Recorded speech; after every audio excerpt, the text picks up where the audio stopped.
오늘 주신 하나님의 말씀은 고린도전서 16장 1절에서부터 12절까지의 말씀입니다.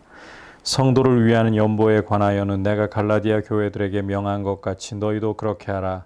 매주 첫날에 너희 각 사람이 수입에 따라 모아두어서 내가 갈 때에 연보를 하지 않게 하라.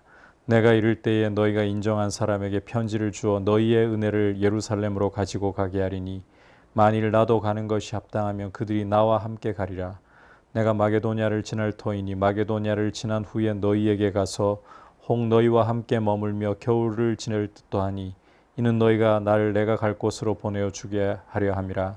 이제는 지나는 길에 너희 보기를 원하지 아니하노니 이는 만일 주께서 허락하시면 얼마 동안 너희와 함께 머물기를 바람이라.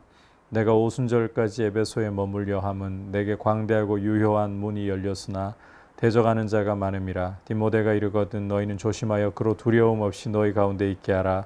이는 그도 나와 같이 주의 일을 힘쓰는 자임이라. 그러므로 누구든지 그를 멸시하지 말고 평안히 보내어 내게로 오게 하라. 나는 그가 형제들과 함께 오기를 기다리노라. 형제 아볼로에 대하여는 그에게 형제들과 함께 너희에게 가라고 내가 많이 권하였으되 지금은 갈 뜻이 전혀 없으나 기회가 있으면 가리라. 아멘. 오늘 함께 읽은 이 고린도전서 16장 말씀은 먼저 성도를 위하는 연보에 대한 말씀으로 시작되고 있습니다. 이 성도를 위하는 연보, 헌금이 구체적으로 어떠한 것인가 3절에서 엿볼 수가 있는데 너희의 은혜를 예루살렘으로 가지고 가게 하리니 여기 너희의 은혜라고 3절에 표현한 것이 바로 성도를 위한 연보, 헌금에 대한 이야기입니다. 예루살렘으로 가지고 가게 하리니 예루살렘 교회를 구제하기 위한 성격의 헌금이라는 것을 이 3절 말씀에서 알 수가 있는 겁니다.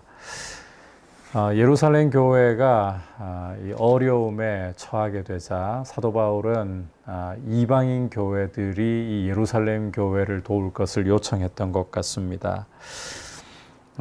이 고린도 교회뿐만 아니라 1절에 보시면 갈라디아 교회에게도 예루살렘 교회를 구제할 헌금을 그렇게 드릴 수 있도록 요청을 한 것 같은데 고린도 교회에게 이제 이 예루살렘 교회를 돕는 헌금에 대해 이야기하면서 갈라디아 교회들에게 명한 것처럼 너희도 그렇게 하라. 어떻게 하라는 것인가? 2절에 보면 매주 첫날에, 여기 매주 첫날이라는 것은 바로 주일을 가리켜요. 주일 예배로 모일 때를 가리키는 거예요.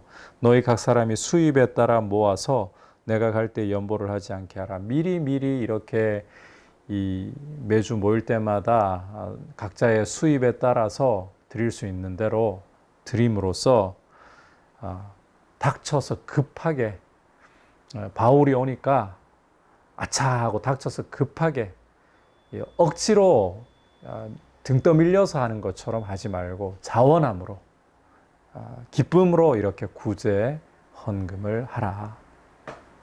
미리 준비해서 하라.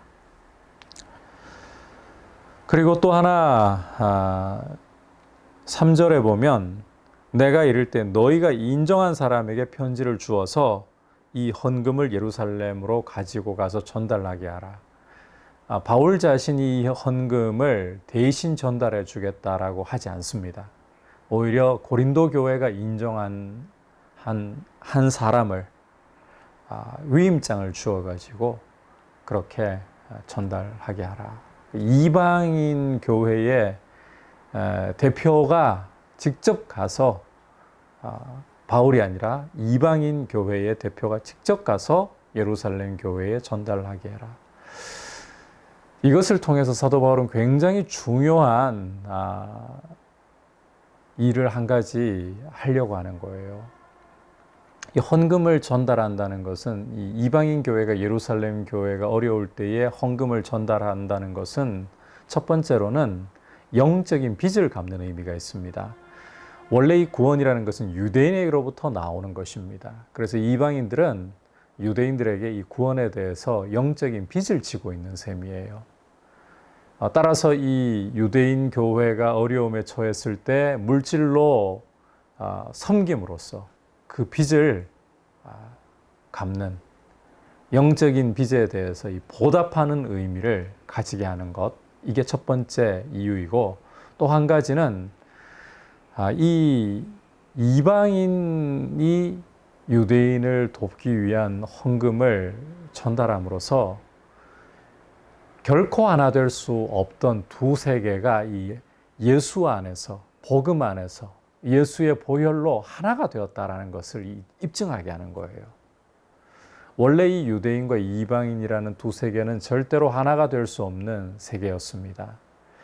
유대인들은 아브라함의 피를 물려받은 자신들이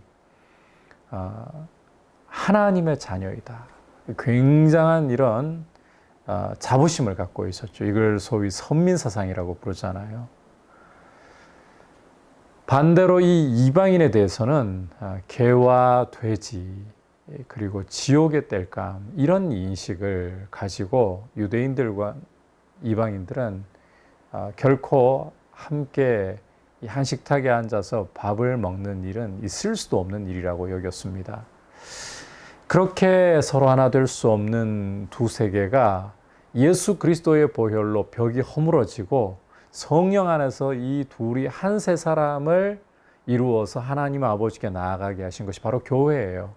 그래서 이 이방인 교회가 대표를 보내어 가지고 직접 예루살렘 교회에 헌금을, 유대인에게 헌금을 전하게 함으로써 복음 안에서 이제 이방인과 유대인 이 두 세계는 하나가 되었다. 예수의 피로 막힌 담이 허물어졌다. 이것을 드러내게 하는 아주 소중한 의미가 있다는 거예요. 이렇게 복음 안에서 하나됨을 드러내는 것. 이게 바로 이 헌금이 가지고 있는 아주 중요한 목적입니다. 이 일을 사도 바울이 하게 하면서 4절에 보면 만일 나도 가는 것이 합당하면 동행이 필요하다면 내가 가서 이 부분에서 함께 해주겠다. 자, 그리고 난 후에 이제 계속해서 사도 바울은 앞으로 선교 여행의 일정에 대해서 이야기를 나누는데 이 이야기를 하면서 10절에 보면 디모데 이야기를 합니다. 지금 이 고린도 교회는 굉장히 문제가 많다고 했잖아요. 1장에서부터 우리가 본 것처럼 나는 바울에게, 나는 아볼로에게, 나는 게바에게, 나는 그리스도에게 교회가 4개 파로 갈라져 가지고 싸우고 있어요. 근친상간의 문제. 어떤 사람이 계모라고 했었죠. 계모를 자기 아내로 취하는, 그리고 이 법정에서 이 형제를 서로 고발하는 이런 문제, 또 이 우상의 재물 때문에 우상 숭배에 빠지고 연약한 형제들을 시험에 들게 하고, 또 공적 예배 가운데에서 머리에 여자들이 쓰는 문제라든지 별의별 문제를 다 갖고 있었잖아요. 바로 앞에 15장에서는 부활이 없다 이렇게 주장하는 사람들도 있었고, 이런 문제 많은 교회를 돌아보고 교회다운 교회로 세우기 위해 디모데를 보내려고 하는 거예요. 그런데 이 디모데라는 사람은 디모데 후서를 읽어보면 굉장히 소심한 사람이다라는 것을 알 수가 있어요. 그리고 또 디모데전서에서도 발견할 수 있지만 연소한 목회자예요. 이 문제 많은 고린도 교회가 이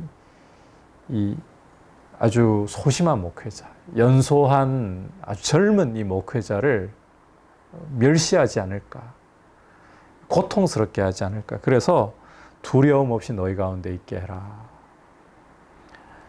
누구든지 그를 멸시하지 말라. 평안히 보내어 내게 오게 하라.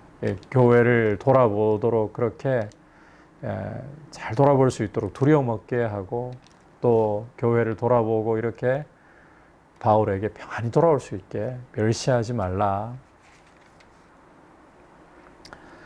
왜 그렇게 해야 되는가? 그도 나와 같이 주의 일을 힘쓰는 사람이다.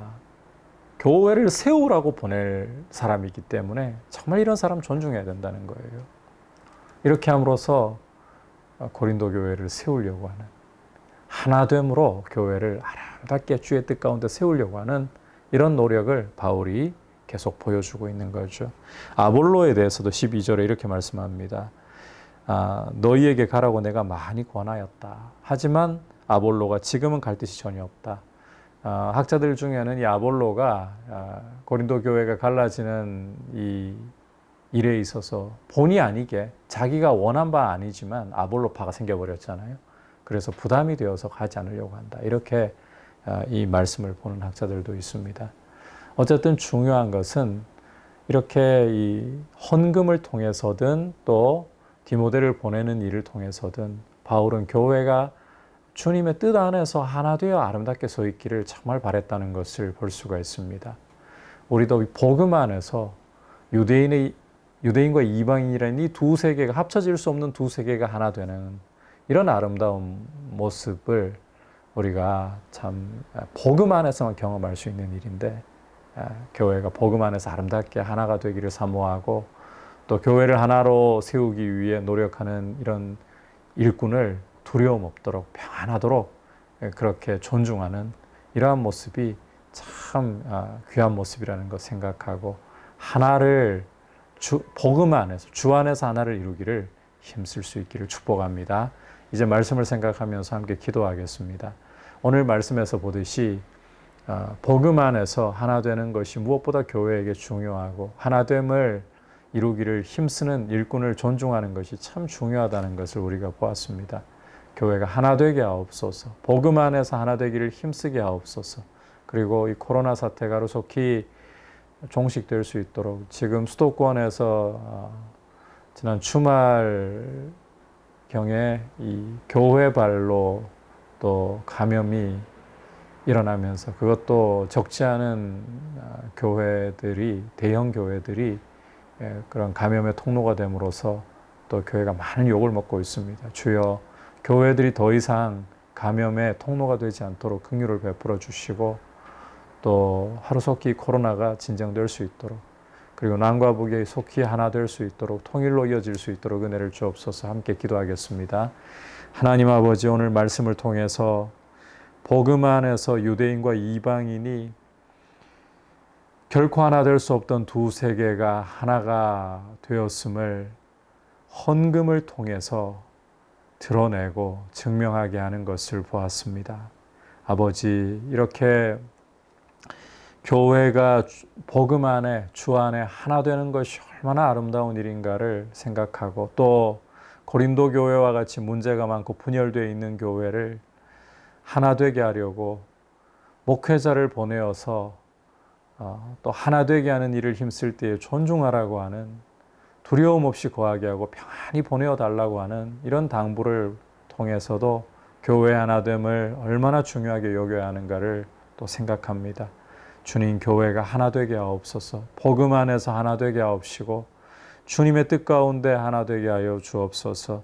주님, 코로나 사태가 하루속히 진정되고 종식될 수 있도록 은혜를 주시고 수도권의 교회들이 이 확진자들이 발생하면서 어려움을 겪고 있습니다. 주님, 교회가 더 이상 감염의 통로가 되는 안타까운 일이 더 벌어지지 않도록 긍휼을 베풀어 주시고 하루속히 코로나 사태가 종식되게 하옵소서.